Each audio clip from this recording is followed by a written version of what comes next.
Well, we backed the T250 out and turned it around. Still working on the decals and some of the paint. But I turned it around so we can get to the track frame. But today we're working on the mini excavator seat. I hate to jump ahead on another project when I'm still working on one. But I'd like to have this seat also usable. I got the seat out. You can see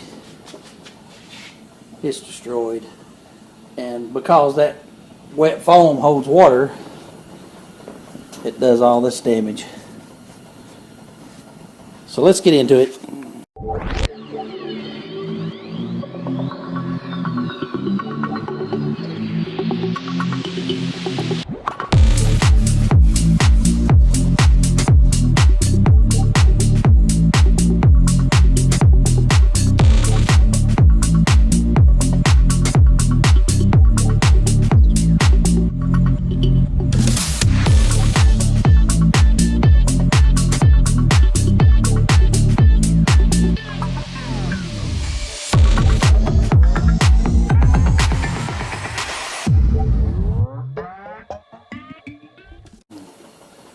Took the seat out. Of course, I've already sanded and painted this, which took me a long time last night. But it is eat up where it's been holding water. It's still solid enough to use. It's got these little, I don't know if you can see them, these little T-shaped things, and that's what actually holds the seat down. Let's see if I can show you on this old nasty seat. It's got these little rings, and they go through there, and then when you put them in there, they twist and lay over. But it's so rotten. The back of the seat come out really good. It's got a headrest on it. It's in good shape. But I might have to go in and do just a little bit of welding right here. I think it'll still lock, but it'll allow that piece to come through. And every time you get in the machine, you get in from this side, you'll wind up knocking the seat up. It connects there, there, and there, and then the back of it goes in these holes and locks itself down. The upper one does the same thing. It's got two holes, and you push the pad into it, and then you twist them. And the top has got the locks for it, but it actually has screws. But the top's not bad. The headrest is in good shape, and the back part of the seat's in good shape, except over here, this is probably keys. Just like a truck seat, everybody gets in and out with their keys and stuff on, phones. But I'm going to try to put some liquid electrical tape. This is vinyl, and that liquid electrical tape is vinyl. I'm going to try to paint it, just make a temporary patch, see if it'll last. If not, I mean, these seats are ridiculous. I think this is a couple $100, $240 for the back. That's just this piece of foam. And then that part is $198. Might as well be $200 just for the bottom. Or you can get the whole seat for $700 from Bobcat. But I think when you buy the whole seat, you get this piece. That heater's loud. This piece right here is the spring that the seat sits on. It's supposed to be a spring suspension, but it's locked up. I can't get it. I've been jumping up and down on it. I've been spraying it and jumping on it and trying to get it loosened up. I can't get the dials to turn. It's got a dial that sets your comfort level, I guess, and then you twist this spring here, screw it in to make it firmer. But so far I haven't had any luck. Also found out this thing has got a little lever that allows you to recline the seat. I did not know it had that. It's got a lever here. You push that lever down. It was locked up. I finally got it free. But you can adjust the seat. Let's see if I can make it adjust. There we go. You can fold the seat all the way down, or you can adjust it back. However you want to do it. Pretty cool. But the seat tracks, I never got them off. And they are here. Let me give some gloves on. We'll take a look at them. Stuff I got in the tub is evaporust, and this jug here is old. I've been doing chains and stuff with it, and it's taken a lot of the rust off. I may have to soak it just a little bit longer. But these things were so rusted I couldn't even get them apart, and I never got them apart. But it's taken big chunk of the rust off. I think I'm going to have to take them to the wire wheel even after I get them out of here. Because it ain't coming off. I'm using these turkey pans. That's probably not a good idea. I don't think you're supposed to put aluminium with this stuff. The reason that rust is still on there is because it's got grease built up on top of it, and then this stuff won't cut that grease off for some reason. I tried to scrub it off, but I'm going to dip it in this water bath here and try to get what I can off of it. I'll be back in a second.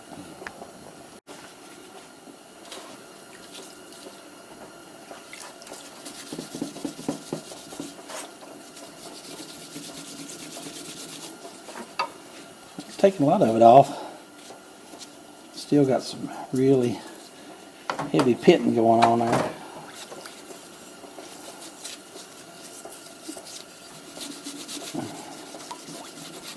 I'll take it to the wire wheel or something and see what I can do.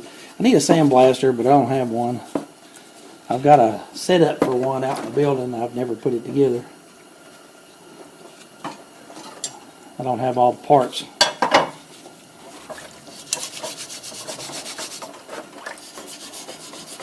I don't know if this is all going to come off there or not, but it's sure a lot different than what it was.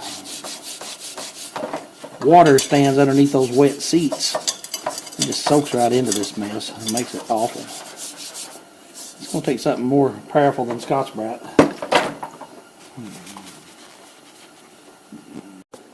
That should give you just some idea how much rust came off this stuff, but it's still got a long way to go. There's rust floating around in the water here. I'll get this stuff run across the wire wheel and see what happens.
Got these cleaned up.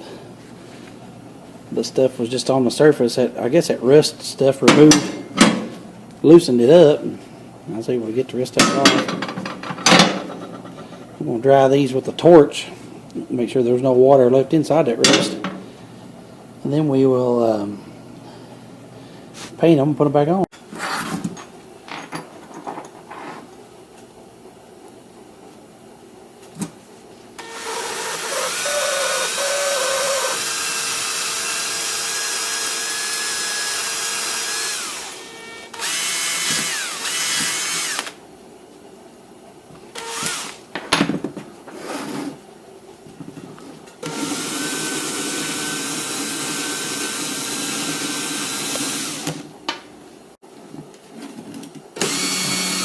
It's an old Panasonic drill. It's about wore out.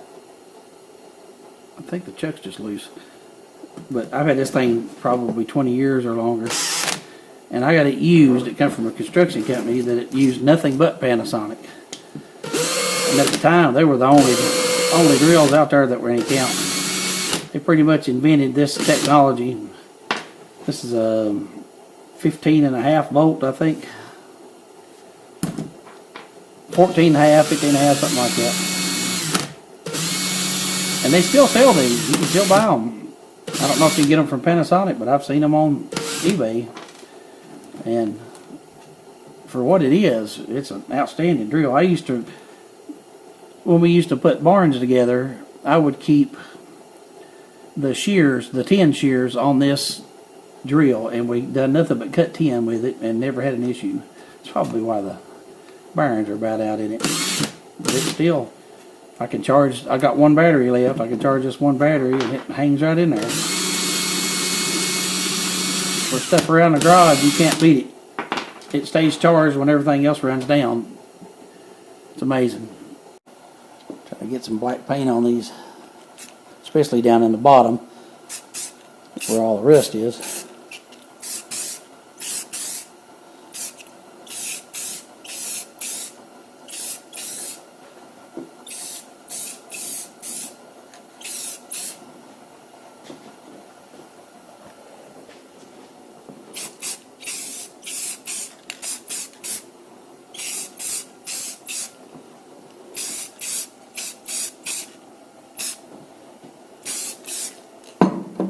Come back to me. Well, I've got these coated using that Rust-Oleum 2X or whatever. They come out pretty good. At least I got the rest covered up. Now I'll get these thrown back together as soon as they dry up. The next thing I got to tackle is this. I'm going to go in and have dinner and let these dry so I can move them. Then I'm going to move this seat base up here, try to get this spring working in this spring-loaded seat base. I can't get it to work. We'll see what happens when I start on it in a minute. And now we've got this seat base to deal with. It just bolts on the back of the excavator. It's got this spring in it, which I can't mash it down. It was real. I mean, it wouldn't move at all. And I finally got this broke loose where I can back the spring off. But I still can't mash it down. I can stand on it and mash it down. But it also has this knob down here that has this dial. It's 3 and it says 3 here. I guess that's the firmness. I don't know. 0, 1, 2, and 3. I guess it has something to do with firmness. I don't know that for sure. I can't get it to turn. It's locked up. Must have a little gear mechanism. I can't get these rubber bellows off without squishing it down. So I thought maybe I might put a strap or something on it and try to ratchet it down and then try to get into this bellows and get some lubrication on the back of this. If not, I know I can adjust this. So I may just clean this up where I can bolt the tractor thing back on it and be done with it and not worry about being able to turn that. I'm going to try to turn it with some channel locks, but if it feels like it's going to break, I'm just going to stop. Well, I got this turning. Apparently that adjusts your seat height because now it's way lower than it was.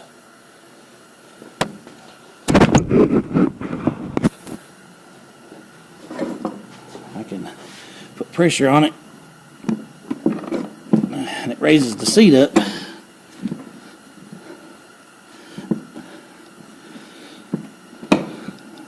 That's 3, 2, oh.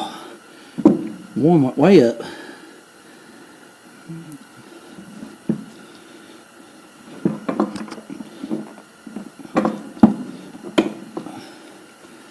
Zero should be no height at all. And that takes it, 3 takes it down a little bit. And 2 takes it way down.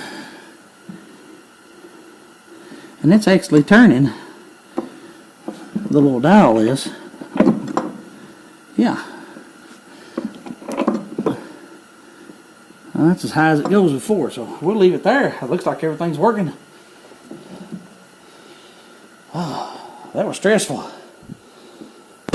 But got all that crap. It sounds like it's raggedy in there, but it's working. I'm going to clean this top plate up and get ready to put my seat back together. Okay, on these things, they just got these little hooks. Just straighten all these hooks up. Then you got two little holes down here you put these barbs into. Just push those barbs in there. There they'll go. Let's see, I don't think they're down in.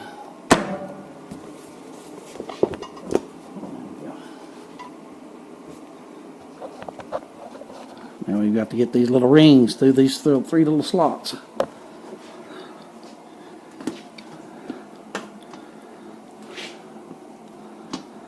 One.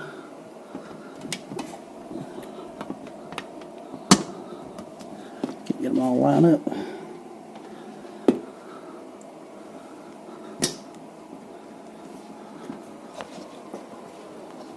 Give me just a. I had to kind of put a screwdriver in behind them to get in there good enough to flip.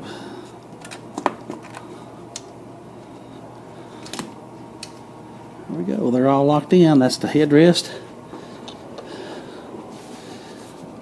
All I got to do now is put a little vinyl on here.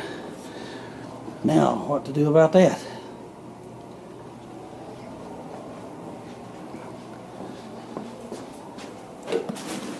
My car destroyed. You get this.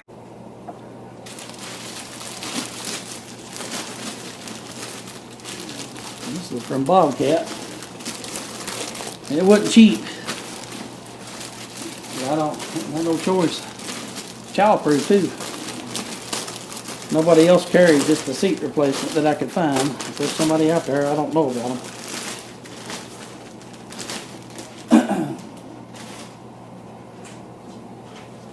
But this has got the little tabs. Just push the plastic tabs through the back of the seat, and then it's got our little donuts here. And you gotta get all of them to line up at the same time. I'm worried about this one.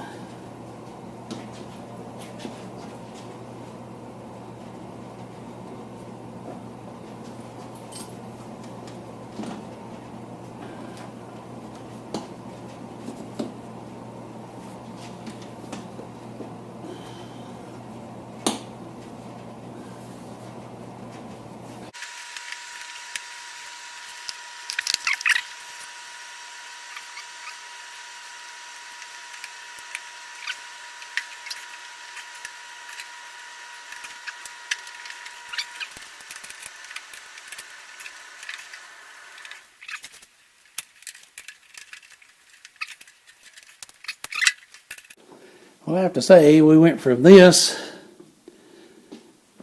to this,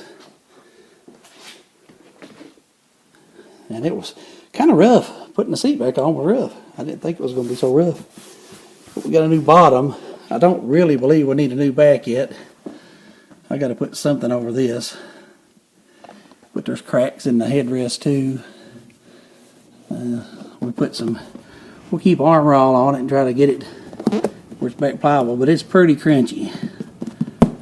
And see, a few more keys will go through that. Got plenty of seat belt though.